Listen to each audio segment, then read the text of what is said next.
What's up, guys? So as you can see, we got the Acura MDX here. It is a beautiful sunny day and we are going to be replacing the brake rotors and the pads. This kit that I bought off of eBay, it comes with both the pads and the rotors.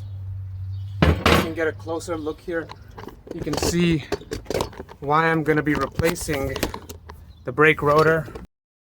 While rust is typically a cosmetic concern, these rotors haven't been replaced in forever. And the issue I'm facing on the highway is that when I'm braking, there seems to be a wobble coming from the suspension area in the back.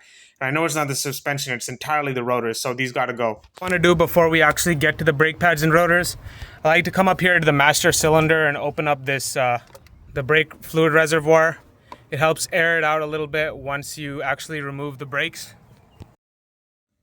This caliper slide pin bolt is going to be a size 12. It barely fits. That's why you're going to need a smaller socket. That hose is in the way. This bracket bolt is going to be a size 14. You can use a smaller socket like this one. That would really help in this tight space right here. With that, I managed to get the brake caliper off, and now we're moving to the bracket. Being that the bracket bolts are torqued on pretty decently tight, we're just using this homemade breaker bar, as I like to call it. It's just basically the socket wrench inserted into this Harbor Freight jack lifter arm, and that can essentially help break it loose. Here we've got our rusty, dusty brake pads. We're going to be getting rid of these two and slapping some new ones on there. Thankfully, these rotors have these screws which seat them to the hub, so there's nothing crazy you have to do like banging on them with a hammer. They come right off. Mind you, my primary goal was to replace the rotors, not do a complete and thorough brake job, but that's just how I'm built, so I'm going to do that anyways. You can see that I'm spraying down the hub with brake cleaner, and gently using a wire brush here in this area, I'm going to clean up the whole hub. Right now I'm just doing this to the bracket. I'm spraying brake cleaner on it and cleaning up the bracket. It's always a good measure to use brake cleaner on any non-contact parts of the brakes and clean up as best as you can. So like I said, like everything I'm going to do is just going to help the brakes function better, which includes cleaning the bracket, the caliper, and replacing the brake pads. Now, as you can see, I've supported the brake caliper with this strong wire. You never want to let the brake caliper hang because it can damage the brake line, and you just don't want to take that risk because you won't have brakes then. Alright, this brake lubricant is incredibly important. Make sure you get like 2 or 3 packs just in case.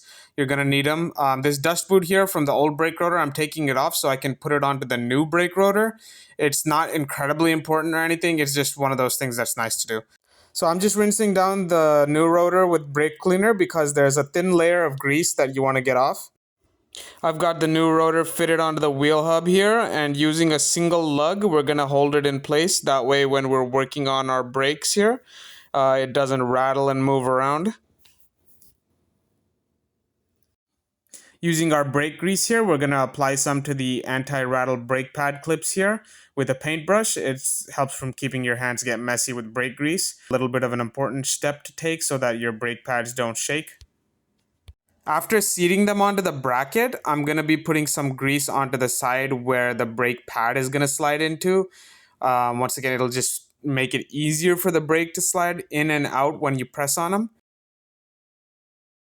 So next we need to clean and lube up these brake caliper slide pins. Over time they get kind of dry and dirty, so we gotta rinse it out with brake cleaner like we've been doing with everything else. Clean it up and then dab it with some new brake grease. I remember this one time I was helping a buddy of mine out with his 2003 Acura MDX. His brake caliper slide pins were not coming out at all because there was no grease on it whatsoever. I had to pry it out with the wrench and pliers, so yeah, you never want to let that happen to your slide pins. Working on your car can be incredibly exhausting, but it is rewarding, so you'll have fun in the process. This mobile mechanic who I know lives down the block came around, saw me working on the brakes, and decided to give me a hand here. So these screws that hold the rotor into the wheel hub, he was trying to position it so that the rotor is in front of those screw holes so you can put the screws in. Pretty neat thing to know. Now we're going to take our bracket and put it right over the rotor like that. And with our pads, we're going to make sure that they slide right into those anti-rattle brake pad clips. Make sure you put the pads on the right way. You want the shim to be facing outwards and the ceramic to be facing the rotor so that when you press the brakes, the ceramic is rubbing against the rotor, not the shim. And we're going to lightly grease our shim back here, our points of contact. This is the first one on that side, and then I can kind of get the camera in. You can see me greasing the back one here. So, just a little bit, you want it to be evenly coated with grease.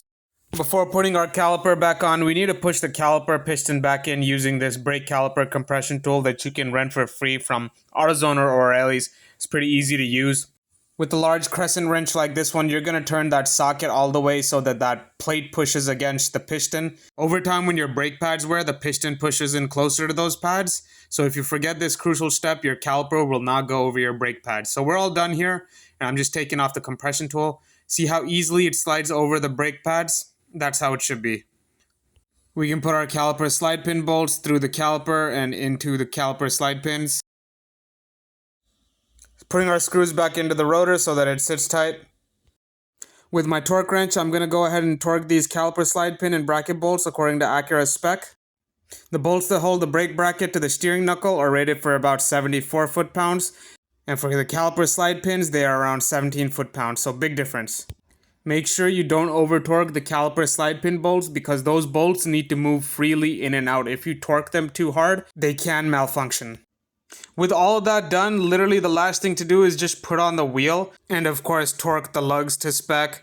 On this 2006 Acura MDX, they're about 70 foot-pounds.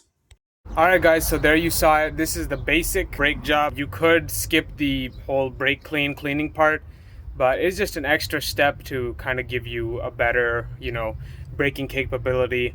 But yeah guys, keep your old cars, don't buy no new cars, just learn how to do basic maintenance like this, fix your cars, and you'll go a long way. This is the Acura MDX. It's a great car. Look at that, just look at the new brakes. How amazing does that look? Does that not look great?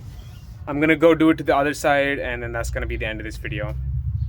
All right, you guys, so I got done with the other side and torqued everything down.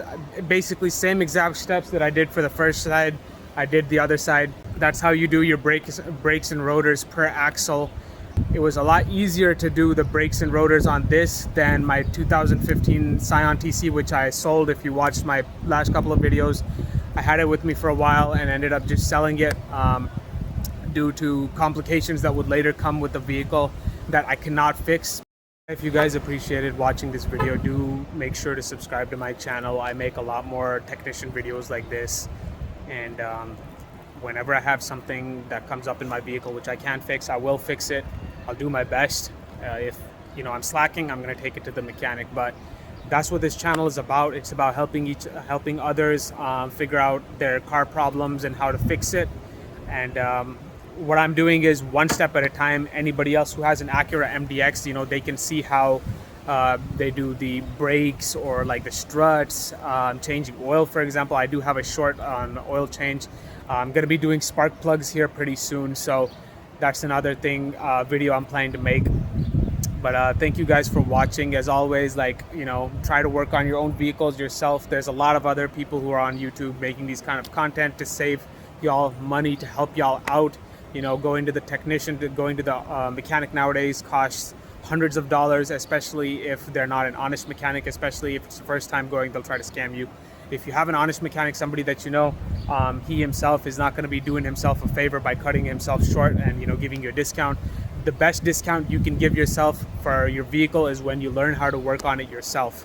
So anyways, thank you guys for watching. I really appreciate it, and make sure you guys stay tuned and follow my channel for more videos like this.